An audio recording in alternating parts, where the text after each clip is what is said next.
A tall man stand beside my bed.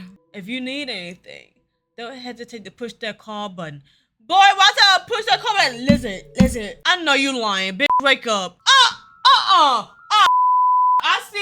see it now. He's standing there, menacingly. Wait, did you make this? Oh, and he can cook, yeah! We in heaven! He can cook! Hey, sorry, my name is KuroHP and welcome to Prescription Love. Look, first of all, there's a cute doctor. And he low-key remind me of this really cute anime guy I like. Like, day one. 2013 day one with my man. That's all I gotta say. But anyway, we're gonna play this game. We're gonna be screaming, crying, singing, fangirling, acting up. I am not quiet, I am loud. Let's go.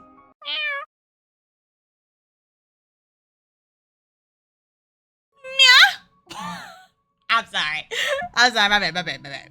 A sharp blinding light is piercing through my eyelids as I slowly open my eyes. My limbs feel heavy and unresponsive, as if the bed had become a part of me. What? I squint, trying to make sense of my surroundings, but everything is a blur. The strong smell of disinfectant biting at my nose. The beeping on the machine filled the room like a monotone.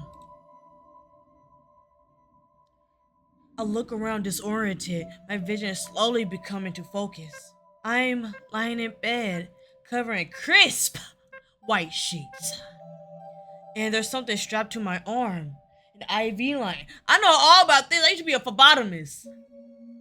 I'm a doctor. Anyway. A blood doctor. Anyway. What is this doing in my arm? Oh. As I come to, there's a deep throbbing ache in my head that feels like it's going to split my skull from the inside. Nah! I'm done. That's my last one, y'all. That's my last one. Ugh.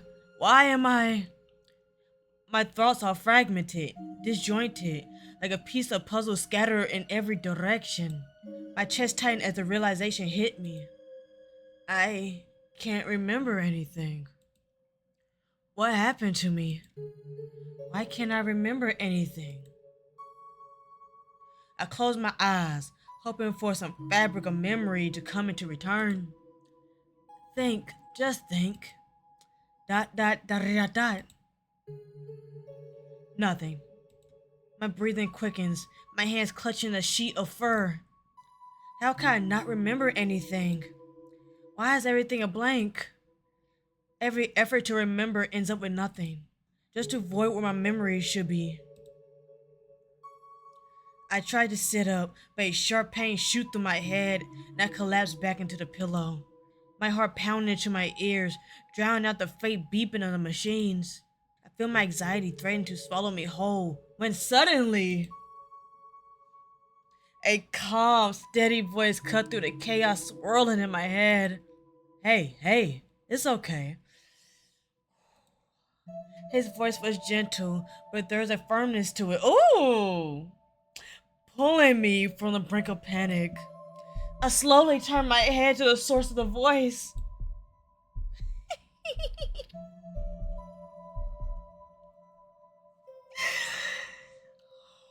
Sir, you was my doctor. I need you to check something else.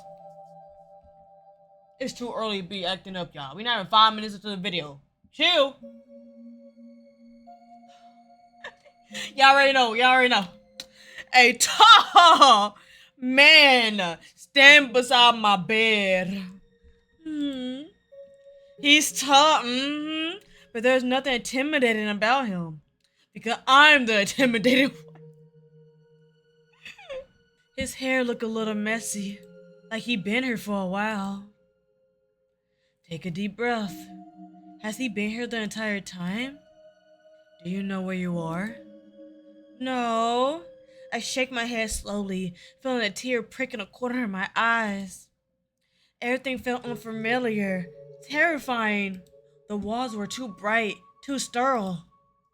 Hey, it's alright. You're in a hospital. Oh, you're so cute. Nothing bad could... We ain't going through that though. Nothing bad's gonna happen to you here. Especially not with me around. Sir, I trust you with my life. My life, sir. The most important thing right now is that you're awake and talking. I take a deep breath, feeling the tightness in my chest starting to loosen. His words are meant for comfort, and they did, in a way. But they left me with questions. So many questions in my head felt heavier than before. Do you remember your name? No, you wanna name me? Oh, right, my name. What was my name again? My name is Kuro. Wait, see? You try again. My name is Kuro. There we go, all caps. You gotta roll the R. My name is Kuro. You gotta roll the R. My name is okay, I'm not saying it again. Y'all want me to say it again? I'll say it again. My name is Kuro. You gotta roll the R. What if I start putting my name is Kuro, comma, you gotta roll the R? That'd be funny as hell. Anyway, fantastic. That's a great start. I should introduce myself. Oh, tell me your name. Tell me your name. My name is Aslam? Aslam? Aslam? That's her name? Dr. Aslam. Okay. I was in charge of your surgery, and have been overseeing your care since you was brought in. My care, huh? Surgery? I had surgery? What the heck happened to me? Yes, you were brought in with a traumatic brain injury. You were admitted with a full skull fracture, leading to internal bleeding and swelling on the brain. Damn! Emergency surgery was crucial to relieve the pressure in your brain. I stared at him, unable to fully process what the fuck he was saying right now. Brain surgery. I'd had brain surgery. My stomach twisted at thought. It was a very delicate procedure, but you came through it well. Ever since, I've been monitoring you closely. Oh! Okay. Waiting for you to wake up. Oh, well, I'm awake now. What do you want to do? You have been unconscious for a little over 2 days. The idea that I had been under his care this whole time, that he'd been watching over me while I was unconscious, is both strange and oddly comforting. I know this is a lot to take in, but I promise you, you're in good hands. I could see in the way he spoke. Oh, so don't look at me like that. Stop. Stop. The careful way he monitored my reactions. That's how you look at me, I'm saying? As if he was measuring every word to avoid overwhelming me. With the intense shock of my situation beginning to settle, I got a really important question. Do you know what happened to me? Did somebody do this to me? For the first time, I saw a flicker of uncertainty in his face. I'm afraid I don't have the answer to that. I think you're lying to me. You're too cute though, so I'll let it slide. You were found unconscious and brought to the paramedics. From what I can tell, the significant impact suggested a forceful blow. Damn! Or possibly a fall? Unfortunately, I don't have any more details beyond that. There were no witnesses. People who found you didn't see what happened. They found you laying unconscious on the floor and called for help. A chill ran down my spine as his words sank in. No witnesses. The blank space in my memory suddenly felt much larger and darker. This must be a sick joke. So, no one know how I ended up like this, huh? I wish I had more information for you. Sometimes with injuries like this, the memory can slowly return, or maybe not even come back at all. But what's important is that we focus on your recovery. Oh, hi. I swallow hard. I'm finna swallow you hard. And the knot in my throat is tightening. The idea that nobody know what happens, that even I don't know what happened. Will I ever get justice? Something deep inside me boils. Frustration, anger, fear. When I look at Dr. Aslam, a genuine concern and kindness in his eyes, I simply felt safe. He been here since the beginning. Sorry, watching over me, Guiding might care. Even though he doesn't have all the answers, he's still here, ready to help me. Thank you for everything. I don't know how to even begin to thank you. Oh, you blushing? Oh, so don't blush. Don't do it. Don't do it. A slight blush rises into his cheeks, catching me off guard. He waved at hands dismissively, clearly flustered. Oh, don't be silly. You don't owe me anything, Kuro. I'm just glad I can help. Seriously, I don't know how to express how grateful I am to you. You're too kind. Mm-hmm. He glanced away for a moment, gathering himself before he turned back to me. I'm just doing my job. What other jobs you got? What else is in your job description? Watching you recover, that's more than enough for me. Whatever happens, I'm going to do everything I can to help you through it. I take a deep breath, feeling a little steadier than before. I could feel certainty behind his eyes, his modesty almost enduring. The way he said my name, it wasn't clinical or detached. It made me feel like I was more than just another patient to him. Oh, you moved! Dr. Aslam take a step back, giving a reassuring nod. I think it's best you try to get some rest now. Aww! Your body still needs time to heal. I managed to grab his attention before he turned away. Wait! Wait! Can I contact my family? I just need to let them know I'm okay. They haven't heard from me in days. I'm sure I must have worried them. A pang of unease hit me. Why haven't anyone visit me? Kuro, you gotta word it all. I'm gonna tell you something. I'm gonna hold your hand when I say this. I'm afraid it's past the hospital curfew. That's suspicious. That's weird. I can't make any calls at this hour. But don't worry, I made sure we get in touch with them first thing in the morning. The thought of waiting until the morning felt like forever. Are you sure? I know it's the hospital rule, but the disappointment was heavy in my voice. He sighed and gently placed a hand on my head. Sir, I know it's hard. But right now, the best thing you can do is get a good night rest. His hand rested there a moment longer before he pulled away. Your body has been through so much, so rest is crucial for your recovery. I promise, as soon as this morning, we get those calls. Your family will be the first to know. Okay, I murmured, unsure but too tired to argue. Just try to relax now. The situation still lingered, but there was also a sense of exhaustion settling over me, pulling at my eyelids and making my body feel heavy. Maybe he's right. Maybe rest is exactly what I need right now. Alright, I go to bed now. Thank you, Dr. Aslam. His eyes twinkle softly. You're welcome. If you need anything, don't hesitate to push that call button. Boy, watch out! Push that call button. Listen. I'm gonna push that call button so fucking. Go ahead and go. Rest well. We're talking in the morning. With that, he turns and quietly leaves the room,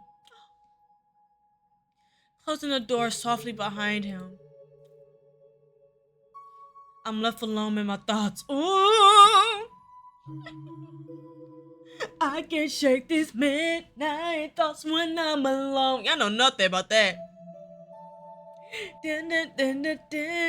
Set to letting go. Anyway, I'm left alone in my thoughts and the steady beeping of the heart monitors beside me. The room felt quiet and still, but there's a sense of safety knowing that hope is just a button away. I'm only one button away.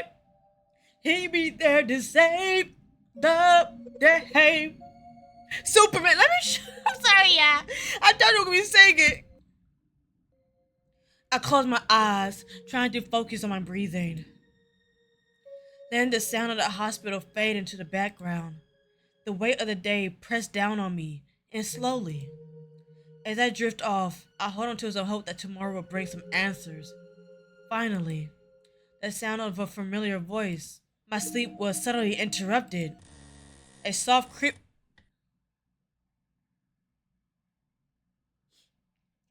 Is it the phlebotomist? No, cause when I was working in the hospital as a phlebotomist, right? I used to like go into people's room like at 2 a.m. I'd be like, knock, knock. I'm like, hello. Sometimes they get mad, but mostly they call me like the vampire because I be up like at 2 a.m. taking people's blood. It was cute though, I didn't mind. A soft creak echoed through the room. My eyes fluttered open, but I was way too groggy to fully register the sound. Was that my imagination? I groaned internally. Ugh! I can't be bothered. I shifted in bed, wanted to go back to sleep. Letting my eyes close again, eager to sink back into sleep. But then I heard it again. I know you lying, bitch. Wake up. I know you lying right now. I know you lying. Like you're playing with me right now. A slow, deliberate creak, like someone is gently pushing the door open. Do they got jump scares in this, y'all? Still half asleep. I'm trying to ignore. I told myself it was nothing. Maybe the nurses are checking in. I reasoned, forcing myself to relax. I squeezed my eyes shut and tried to force myself back to sleep. You're pissing me off. But that sense of unease started to creep in. I wonder why. Yeah, I thought I heard something for real, my bad. I couldn't shake that feeling that I was alone. Something didn't feel right. Please, no, pop up, please. A groggy sign. I forced my eyes open again and glanced at the door. That's when I saw them. A pair of eyes. I don't see none. They were peering at me through the gap of the door. Oh, hell no. I see it now. Yeah, hold on, I got tears for my eyes, my eyeliner. No, I'm finna go. No.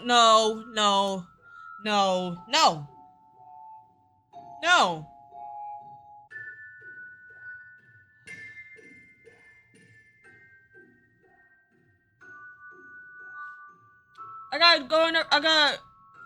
Please don't jump scare me, please. Please. The eye almost bleeding through the shadow gap where there is no mistaking them. Please. They were watching me. Okay, what if we threaten it? I'm not gonna let this creep scare me. Ahem! Hey! I see you! I know correct. Bitch, I know whoop your ass. I know whoop your ass, bruh. So you better back off. Oh, hold up. I got my Vaseline. Test me, ho. I got my Vaseline. I stay ready to use this hoe. Dot. The eye stays fixed on me as it tested my courage. He's testing me. I got my Vaseline. You better stay away. I squinted, trying to focus at the narrow gap of the door. Yeah, is it gone? Oh, it's right there. I was looking at this. I didn't see this. I can't make sense of what was happening, but someone was actually watching me. Am I imagining things?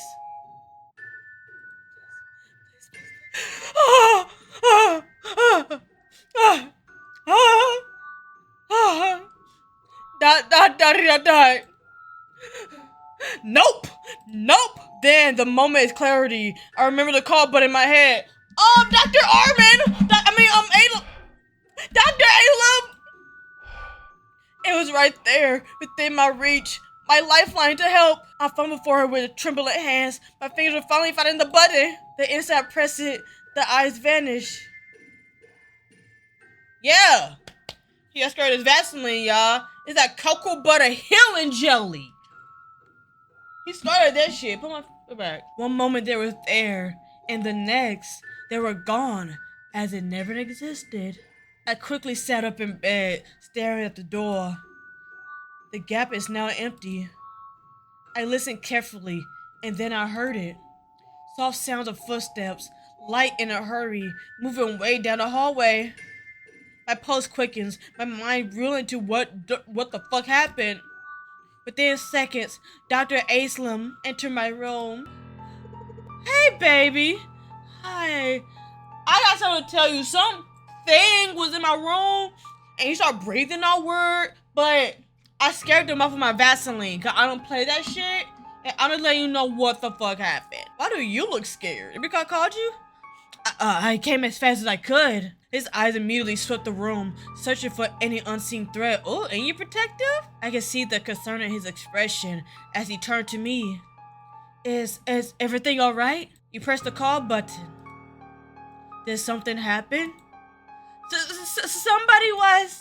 I saw eyes staring at me, and they vanished the moment I pressed the button. I watched his eyes scan the room. He walked over to the door, glanced into the hallway before turning back to me. There doesn't seem to be anybody. So you call me crazy? You know, I don't like how creepy this music is. Sometimes, when we're exhausted, we see things that's not actually there. It's not unusual, especially when under a lot of stress. I shook my head. No, I'm sure what I saw. They was right there. I even heard footsteps leaving after I pressed the button. I swear I heard that boy breathing. Don't worry. I had somebody check the security cameras to see if anybody was in the hall. For now, try to get some rest. I promise nothing bad is going to happen to you. He gave me a reassuring smile before leaving, but I could still see the uncertainty in his eyes. Y'all, this hospital is haunted. As the door closed, I lay back down. I glanced at the door, half expecting to see those eyes again. I knew I wouldn't be able to sleep now, not after what I saw. Before I knew it, morning arrived. I must have fell asleep somehow, despite the restless unease from the night before. I still feel so exhausted. A soft glow of the sunlight fluttered in the room. As I blinked against the brightness, I realized Dr. Aslan was sitting beside me. Oh? Hey, doctor, how you doing? Good morning, Kuro. How are you feeling? I'm okay. As if I said it, a deep weariness tugged at me. But I didn't want to worry him. He always seemed so concerned, so invested in my recovery. You're suspicious? But I'm gonna let it slide cause you're hot. The last thing I wanted was to add to his burden. About last night, security couldn't find anything from the night's recording.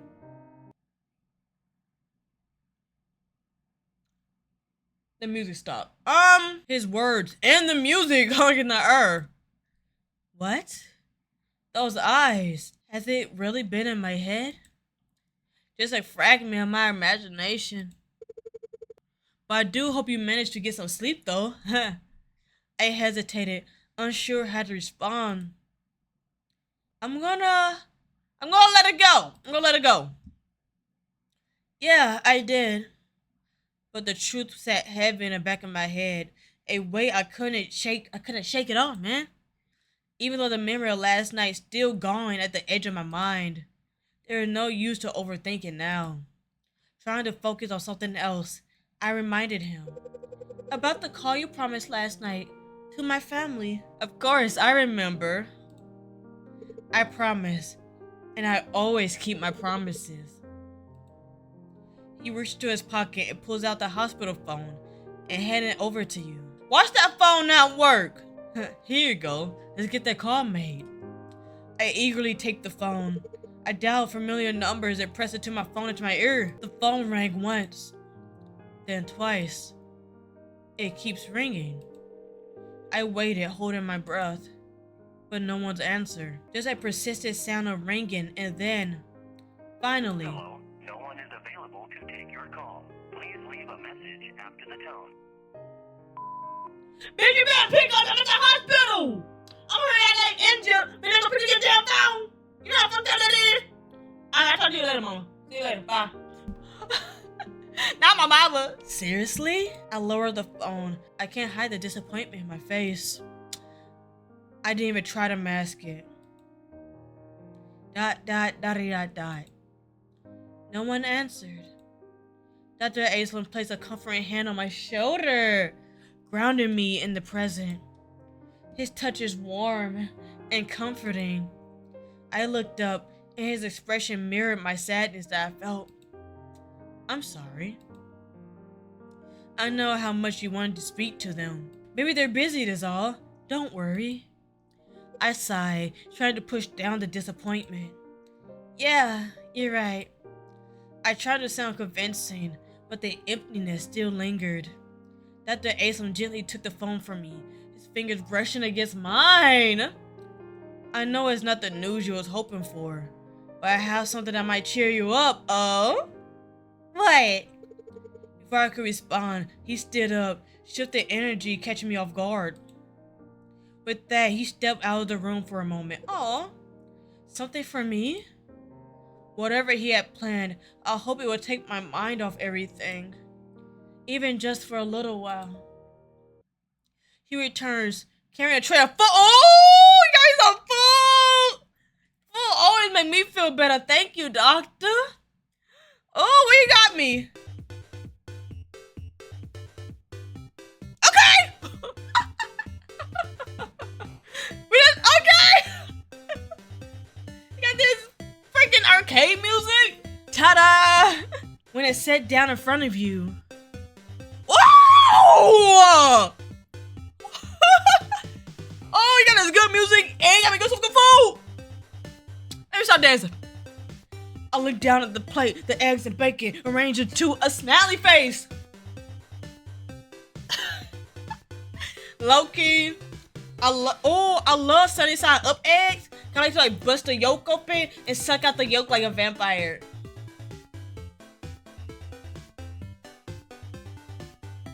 My eyes widen in surprise. A small smile tugging at my lips. I can't help but smile back at it. Aw, this is adorable. It's like my breakfast cheering me on. Shut the fuck up. Please stop. Oh, you need it now. Dr. Aislinn chuckled, looking far too pleased with himself. Eggs and bacon are good for the soul. But the smiley face? That's for the spirit. Dr. Aislinn watching me closely as I pick up my fork. His eyes gleaming with quiet interpretation. You didn't drug this, right? As I lift my fork into my mouth, I notice a smooth, golden soft joy. Yes! I love when the yolk bust open. I feel intrigued. I scoop it big up with a small bite. Oh!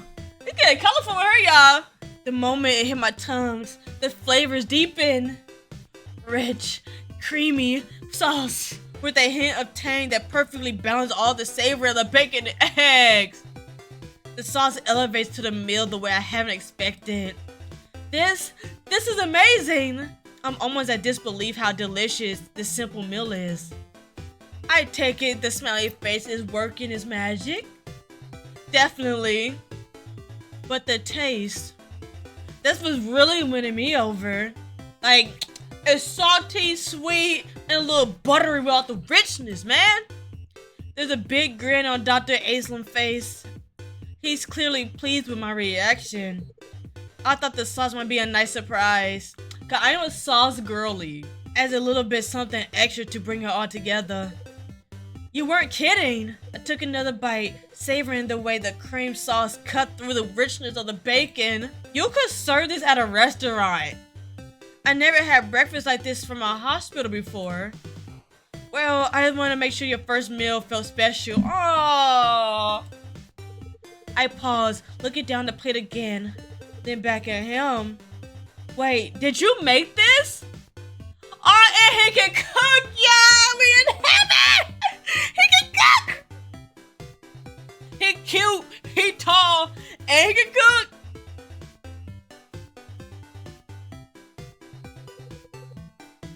That's all I need. Zani. He nods, looking a little embarrassed. A soft blush creeps on his cheeks as he looked down at the floor for a moment before meeting your eyes. Yes, I did. I know hospital food isn't exactly known for being, well, good. I didn't want your first meal to just be survival food. I smiled at his clear embarrassment, noticing the way he fidgeted slightly. Oh, I love the shy boys! Like he's not used to this kind of attention. Well, you really outdid yourself. Thank you, Dr. A-Slim. I really appreciate how much you make me feel comfortable, despite everything. It's like you always know how to make things better. I watched him flush at the compliment. This time he seemed almost bashful around a mix of shyness and happiness sparking in his eyes. Well, I'm just really glad to hear that. I always make sure that you are as comfortable as possible while you're here. Hearing that is helping. It makes a difference.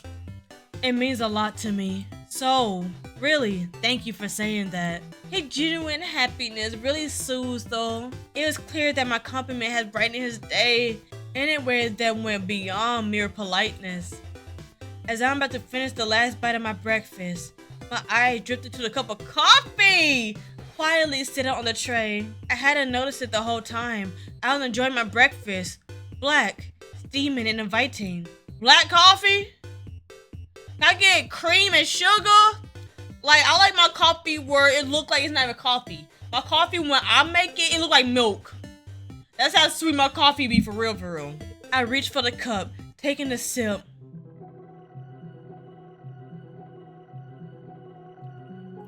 Okay, I legit just got chills throughout my titties. This is fine. We are fine.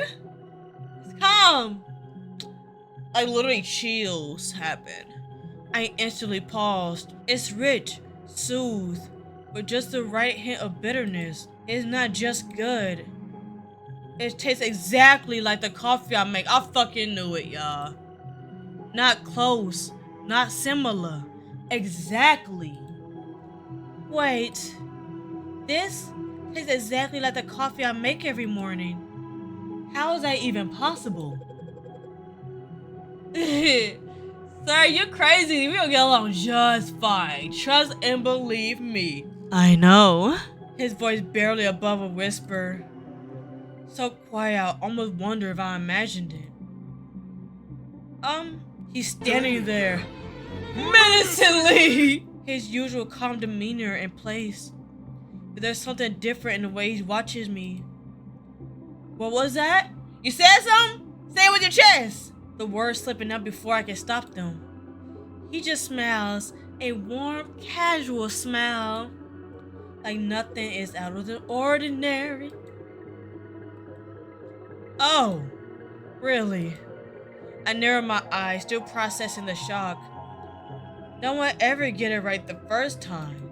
Not the exact strength or balance of flavor. They look like exactly like milk with a amount of cream and sugar. I take another slow slip, almost searching for a flaw. But there isn't one. This is spot on. Maybe I'm just good at reading people. His tone is light, like he just making conversation. But his words send shivers down my spine. Though I can't quite pinpoint why. Either that, or you got some kind of sixth sense. It's kind of uncanny. I shake my head, trying to clear my thoughts. Am I overthinking this? I mean, it is just coffee. There's no need to make a big deal out of it. He made me breakfast. Not to mention he been nothing but kind to me. Why am I doubting him? I don't know, his eyes is kind of giving me the creeps right now. It's just a harmless coincidence. It has to be. Right? He chuckles. The sound is light and breezy. Let's call it a lucky guess. He has struck me as somebody who really enjoy really sweet, creamy coffee. But I'm glad I could make something right for you.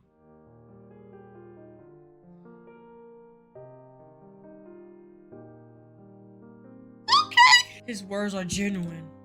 I suddenly feel guilty for letting my mind wander like that. You've been so considerate. Maybe I'm reading way too much into things. I take another sip of coffee, feeling the warmth spread out through me. There is no way he meant anything strange by it. I think to myself, relaxing a bit. He's just trying to make my stay a little more bearable, going above and beyond because he cares. I shouldn't doubt him. He did nothing wrong but help me. As I set the cup down, I glanced back at Dr. Aslam, who'd been watching me with that gentle smile. The warmth of the coffee lingers on my tongue, and an unsettling thought faded to the background. Thanks, Dr. Aslam. It does make a difference. You're very welcome, Kuro. He glanced at his watch. His expression slipped ever so slightly. You should probably get some rest now. Oh, you're leaving again? He says as though he reminded me of something important. You had a long morning, and it's important that you don't overexert yourself. I'm fine. Dr. Aslam smiled, but there's a firmness to his gaze that make it clear he's not going to entertain any arguments. I know you're strong, but you still need time to heal. Pushing yourself won't help. He stepped closer. Oh, sorry, don't do it. I'm warning you now. Touch me again and see what happens. He stepped closer. His hand lightly brushed the edge of the blanket as he adjusted over my legs. There's a tenderness in the gesture, something careful and deliberate. You should take it easy. An unexpected wave of fatigue hit me, leaving me more tired than I had anticipated. Whoa, am I experiencing a food coma? No, that's the itis! You got the itis!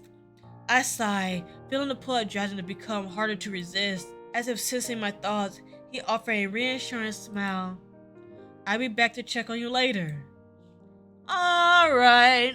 Yawn! With that, he quietly left the room, closing the door gently behind him. I probably have the itis. Dr. Aslam did say I need a lot of rest. I closed my eyes and nuzzled my face against the pillows. Time slipped by. I finally awake from a peaceful nap. I rubbed my eyes, trying to shake off the drowsiness. Dot. Something catches my attention. Oh God. I thought I figured a jump scare, Lord. I thought. The door of my room was slightly open. Why is the door left open like that? Was it? No, I'm sure I saw Dr. Aslam close the door before he left. Was somebody watching me sleep?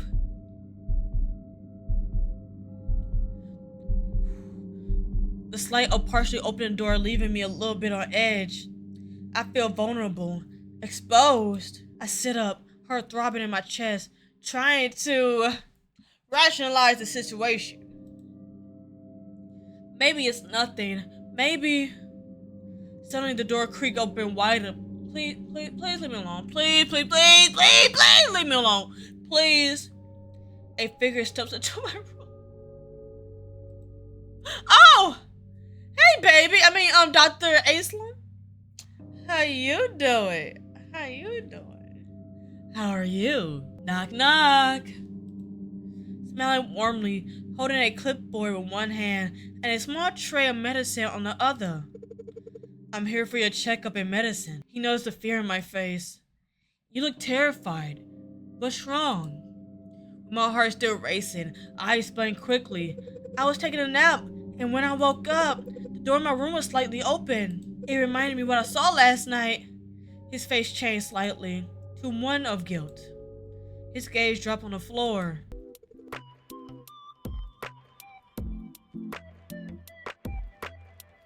Oh, I'm so sorry, Kuro. I came in earlier to clean away the tray and utensil for your breakfast. I saw you were sleeping, so I tried to leave quietly and not to disturb your sleep. I must have not shut the door tightly. I'm really sorry. That must have really frightened you. I glanced over and realized he was right. The breakfast tray is gone. I haven't noticed during my panic. Oh! A sense of embarrassment creaked in as I realized I may have overreacted. No, I'm sorry, Dr. Aslam. I think last night just really freaked me out and had me a little paranoid. You know what I mean? You know what I mean, doctor? He shook his head. No need to apologize. I completely understand you feel uneasy. I should have been more careful. Your comfort and peace of mind is very important. I'm sorry for disturbing that. Thank you, Dr. Aslam. I guess I just need some time to adjust. Of course. Oh! Yeah? He moved closer to check my vitals. Let's check. Oh, we doing a doctor? Okay, come in. Come in. Let's get your checkup all done, shall we? What are you checking? I promise I made sure to close the door properly next time. He placed a tray of medicine on a small table beside me. My eyes fall to the pills. So many pills. What are these for? He lifted a small plastic cup and shook it lightly, making sure the pills inside rattle softly. They're painkillers and antibiotics. It's expected that you still experience a headache and occasional bout of pain. The painkillers will help you recover comfortably while you're there. I don't know, because last time, you know what, we're not going to discuss Euphoria. Did you watch Euphoria?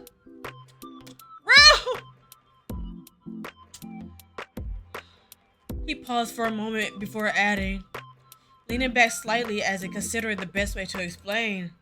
Now these, he held up a larger white and red pill between his fingers, are a bit stronger. Hey, okay, that's fine. It's a potent painkiller used for intense pain. So don't be alarmed if you find yourself feeling more sleepy than usual. He points at the antibiotics, ensuring you're following along, then continues. Since I had to perform surgery on you, there's always risk of an infection. And I wouldn't want that happening to you. These will help minimize the risk, ensuring your recovery stay on track. I see. You're so cute. I feel more at ease with the explanation. Thank you for taking time to explain it to me, doctor. Of course. It's important that you understand your treatment. If you have any questions or concerns, please don't hesitate to ask. Your recovery is my top priority. Speaking of recovery, a question still sat heavily in my chest. How long do you think it'll take me to fully recover? He let out a gentle sigh before responding. Well, honestly, it's hard for me to say for sure. We can't push it or predict it how long it will take. Some people heal faster than others. But when it comes down to the brain, patience is key. It may take a few weeks or a couple months. Seeing the concern on my face, he quickly added a soft smile. I know it's not easy to hear. With injuries, especially ones like yours, we have to be patient. I need to ensure that you can get back to your daily life safely. But when you're ready to leave. Oh, I noticed a hint of sadness in his eyes when he mentioned the possibility of me leaving. It's a fleeting expression, but I caught it. Then just as quickly, he brushes it off, his professional demeanor returning, offering the same reassuring smile, although it seemed a bit forced this time. As always, your recovery is what's most important right now, no matter how long it takes. I can't shake the feeling that there's more behind his words. Still, I decide not to push further. Dr. Aslam quickly changed the subject.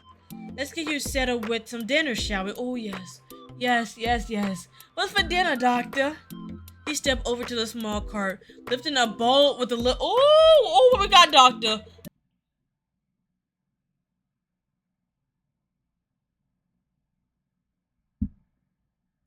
I don't want this! Porridge! Compared to the delicious breakfast he made earlier, the porridge feel a little bland. I don't want this shit! I can't help but feel a little twinge of disappointment. He chuckled at your reaction. Nothing's funny! I don't play with my food, doctor! I don't play! What is porridge? Google! What is porridge?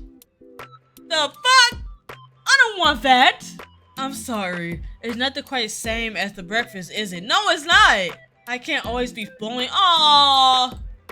porridge is good for you. No, it's not. Look at this. Look what it's made out of. I don't want this.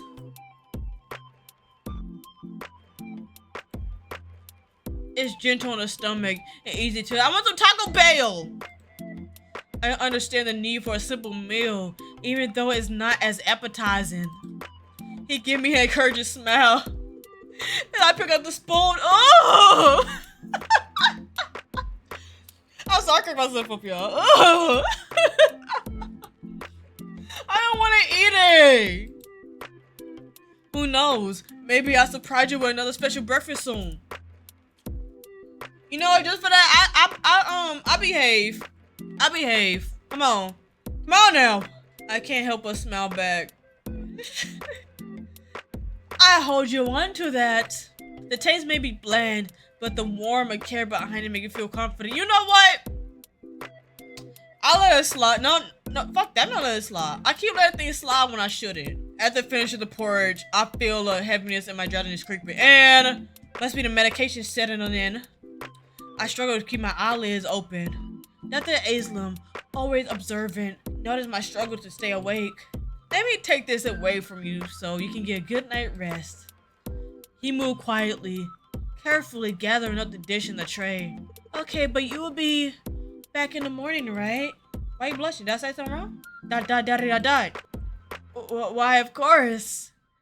I'll be here in the morning to check up on you. Oh, because I want you here. That's why you blushing. Uh-huh. Don't get nervous. Sweet dreams, Kuro. It's a sweet dream or a beautiful nightmare. Alright, good night, yawn. As the room dims, I hear him softly shutting the door behind him.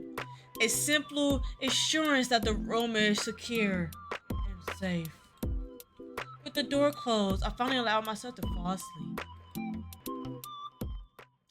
The world around me fades. When my eyes open again, I'm not in my room. The fuck? I'm standing in a narrow alleyway. The air is thick, hazy, making it hard for me to see much of anything. I started walking, my footsteps barely making a sound in the eerie quiet. Something about this place feels familiar. Almost like I've been here before.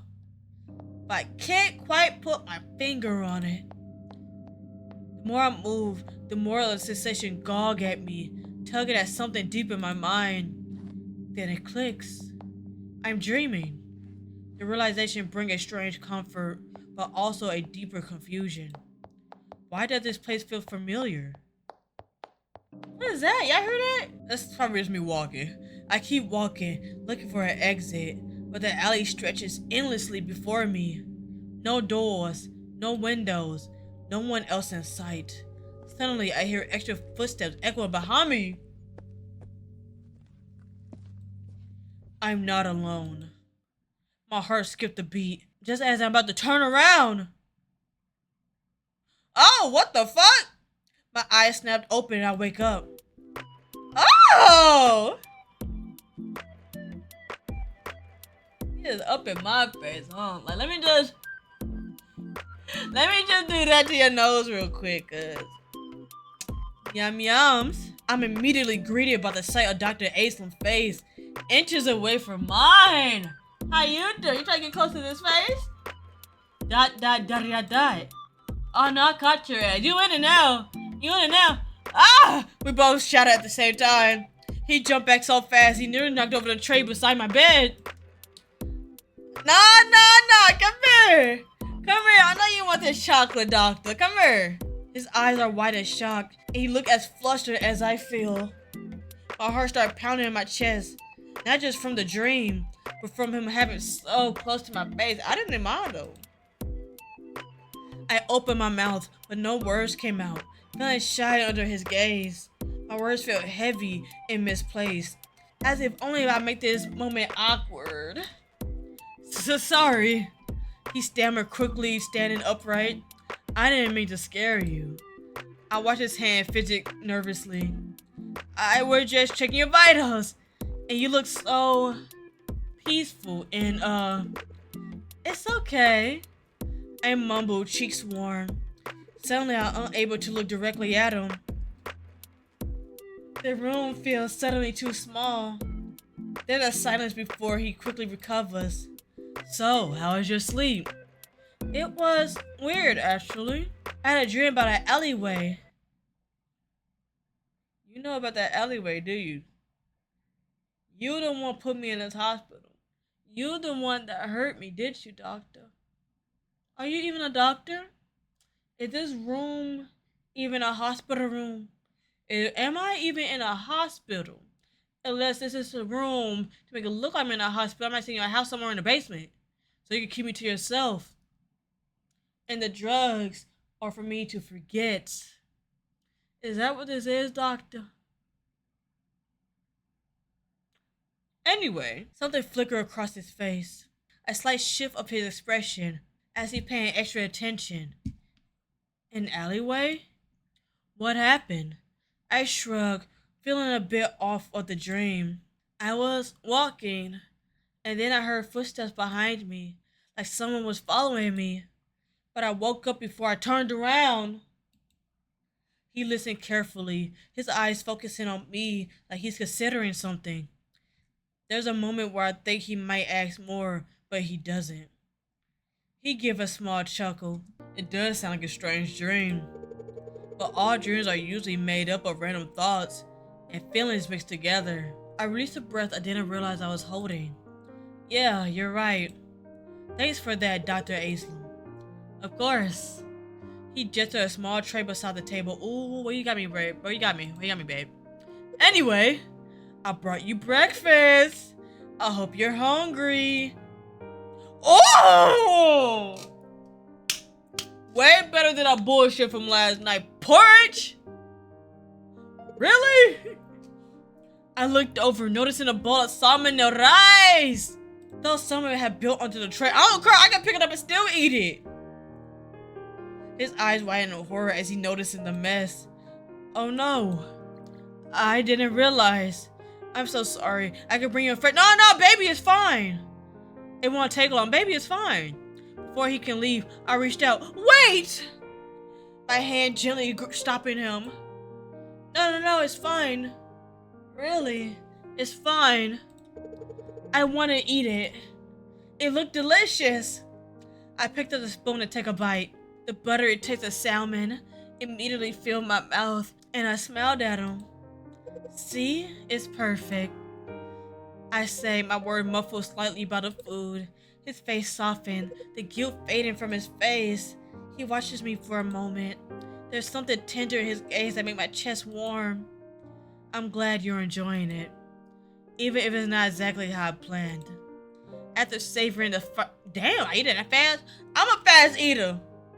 I mean devouring, disrespecting the shit out of my plate. I thought I should let you know. I wiped my mouth and glanced at Dr. Aisling, who is busy tidying up the tray. Hey, doctor. No, forget them. Can I go on a short walk? I just need a change of scenery to stretch my legs out a bit. Not the music stopping again, y'all. Come on now, come on. He immediately stops what he was doing and turned to me. I'm afraid you can't do that yet. You're still not fit enough to exert yourself.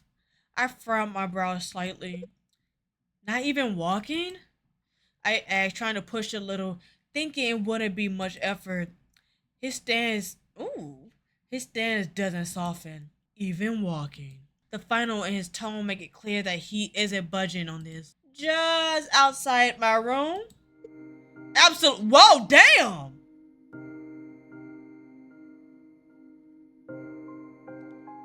My bad. Absolutely not.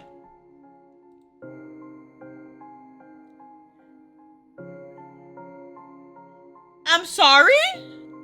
There's a hardness in the expression that catches me off guard. I'm telling you, we were kidnapped in a basement and we maybe in an abandoned hospital or something, but we are not okay.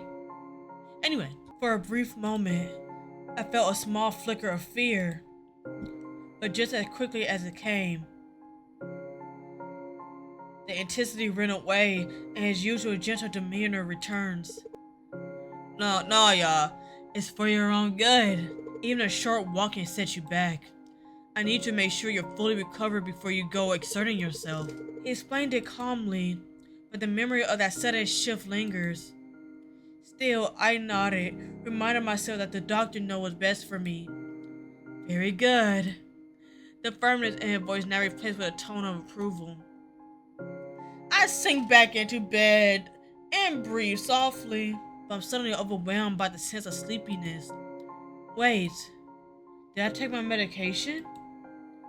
The thought floats lazily in my mind, feeling distant and hard to grasp. I tried to focus on Dr. Aslam, but the figure started to blur. My vision slowly faded into the edges. The room seems to spin. Before I can even ask a question, I feel the warmth of his hand gently pull the blanket over me, tucking me with a gentle care, but it feels distant. I want to speak, but my body feels heavy, my thoughts scattered. I pulled into a sleep before I realized it was happening. What? I gasped awake, my breath catching as I sit up. I blinked, trying to gather my bearings, my head fogging like I was still caught in a dream. I sit up slowly, the weight of fatigue still pressing down on me like a heavy blanket. How long was I asleep for? Now you still here. Hi, doctor. Oh, good evening, Kudo. I look up startled. Dr. Aslam. I rub my eyes trying to shake off the grogginess. You needed rest. How are you feeling? I pause, trying to assess myself. Groggy, really groggy.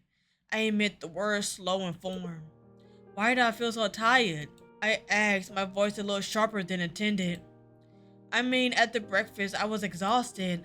He doesn't flinch or seem too surprised by my question. Instead, he pulled up a chair and sit beside me. The same steady presence in his expression that he always has. Fatigue is the most challenging symptom after the brain injury. The brain had to work so much harder to compensate for the damage, even of the smallest task. It can drain your energy faster than you realize. He explained it so calmly, so reasonable, that I find myself nodding almost automatically. I mean, it makes sense, right? Of course it made sense.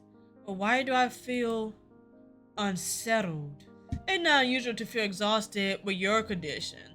Your brain is basically working overtime as you recover. It's most important that you listen. To give yourself that rest when you need. I nodded, but something inside me is stirring. Something uneasy. My gut is telling me there's more. Something he's not saying. But his eyes, his beautiful blue eyes, are warm, kind, and don't falter. He pauses briefly, giving the small cup of the pills in his hand a gentle shake. Here we go. It's time for your medication. I'm just gonna follow your directions low-key for the first shit. I take it from him. The pills rolling slightly in the plastic as I tilt my cup in my hand. These will help. You've been pushing yourself. Your body needs the support. I nodded, lifting the cup to my lips. The pill go down slowly as I sip my water. The taste familiar, leaving a slight bitterness on my tongue as always. I feel a little more at ease as the fog in my mind started to clear, if only slightly. Good. Don't worry. I will take care of you. You will start feeling better soon. There's something always reassuring about him. His quiet presence, since he never seemed to be frustrated, even when I asked the same question over and over again. It's like he understands without needing me to explain. Thank you, I said softly, sinking back into my bed, the sheets cool against my skin. My eyes are still heavy, but I'm less tense now, more at ease. His presence always seemed to have that effect on me. Dr. Aslam stayed by my side a little longer. Then he stands slowly, as one not to disturb the calm that settled over the room. If you need anything, just press the call button. I'll always be here for you. As the door closed softly behind him, the room felt quieter in a peaceful way. Like all the tension had been drained away. I pulled a blanket up around me, feeling safe, cared for, and finally ready to rest. Dr. Aislin's words lingered in my mind as I closed my eyes. I'll always be here for you. With that thought, I let go of the last of my words and let the sleep take over, trusting that when I wake, I'd still be in good hands.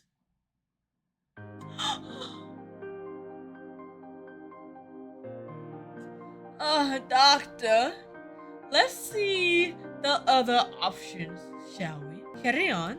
Let's call out. Hello? ... No response. They continue to stare, unblinking, as if they were studying me, waiting for something. I squinted, trying to focus on the narrow on the glass door. I can't make sense about what was happening. Was someone actually watching me? Am I imagining things?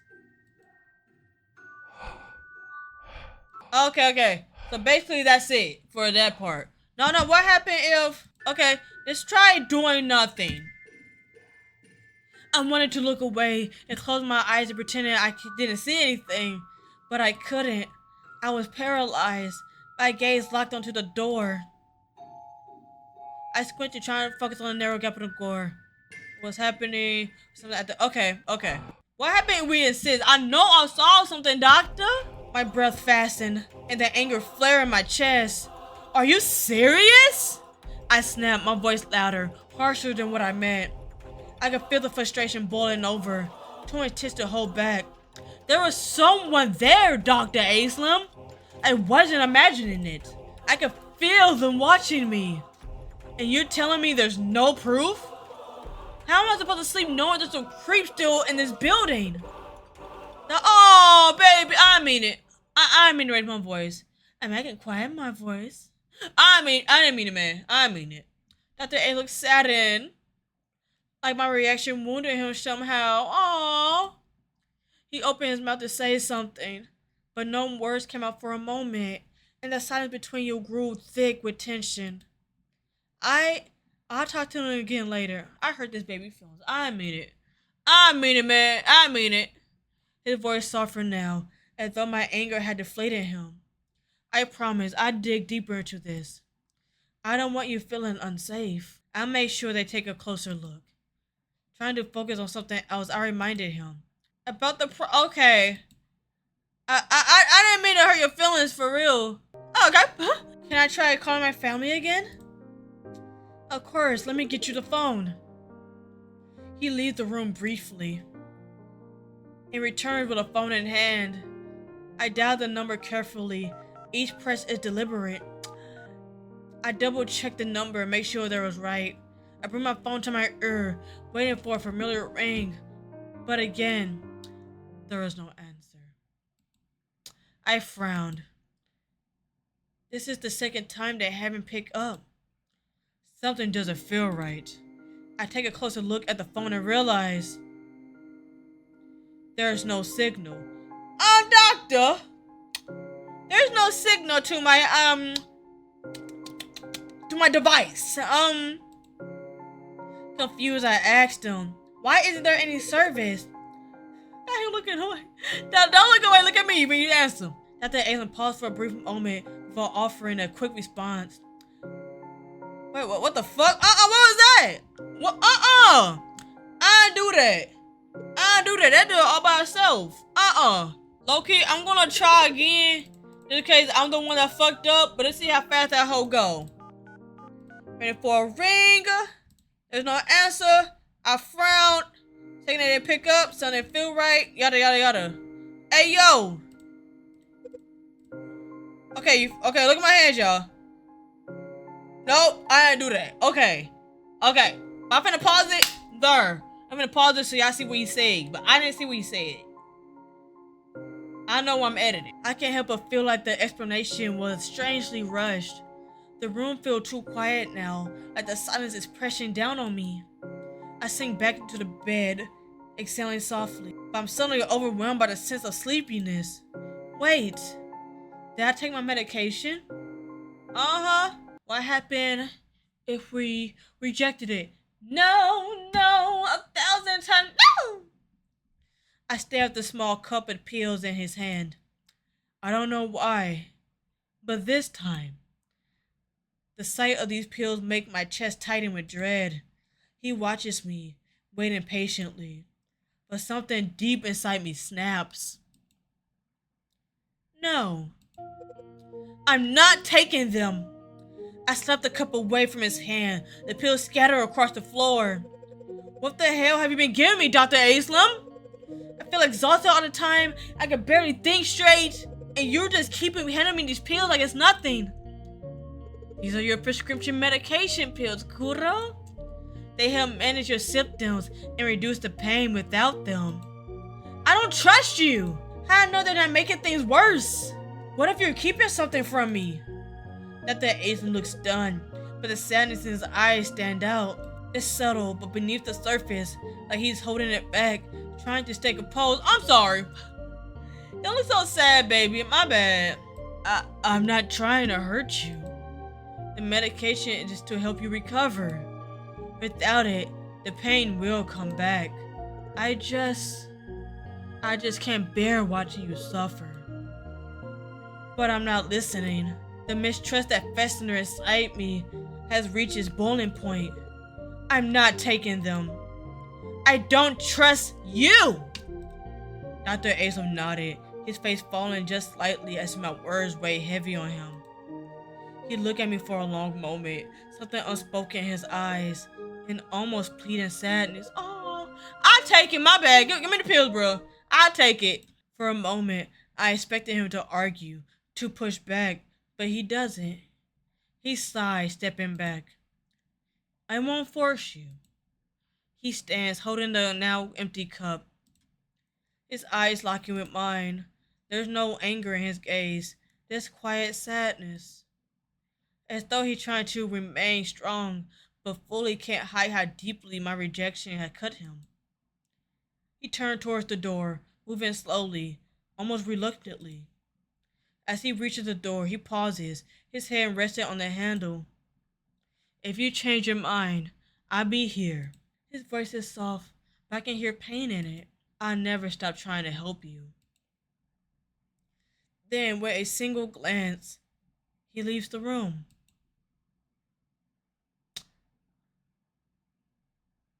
Oh. The door clicks shut behind him, leaving me alone with my racing thoughts and lingering tension.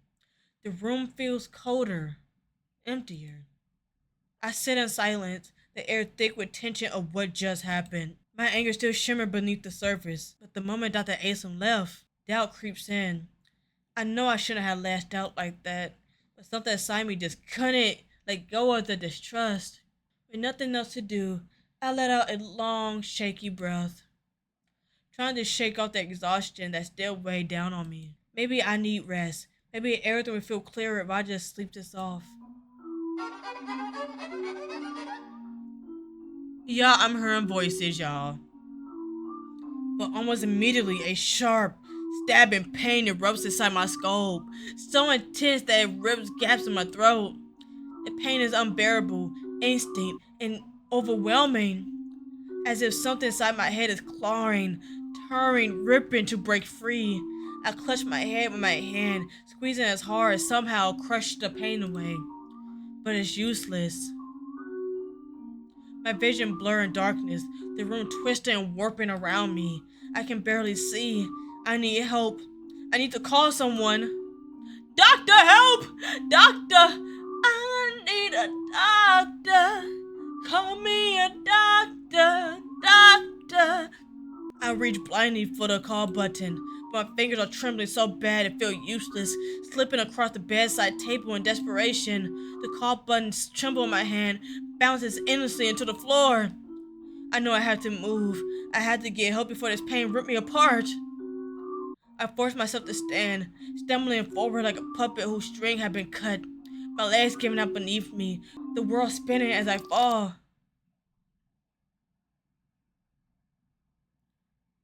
Crunch. Sorry. The sound is horrible. A wet, snapping noise. A wet, snapping noise that reverberates my body. is that something inside me snapped, but I don't know what. My neck, my spine, my back, my anxiety attack. My neck, my spine. Oh shit. I hit the floor, crumbling in a heap. Kuro! Kuro!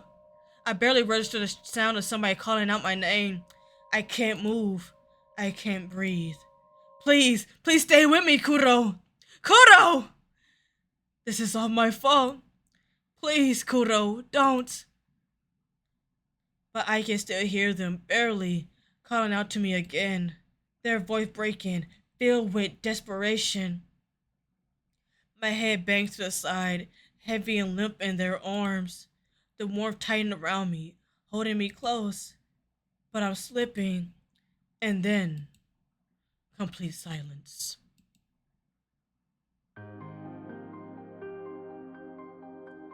Damn! Okay, my bad. So, let me make sure that was all the endings real quick. Okay, stars. So that was all the endings. First of all, this music, beautiful. Second of all, they ain't coming back.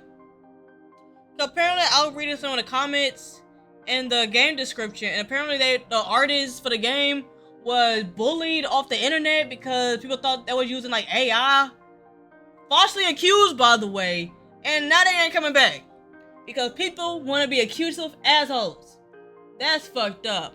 I hope they know we got so much love for them. I hope they come back to finish this guy. I need more.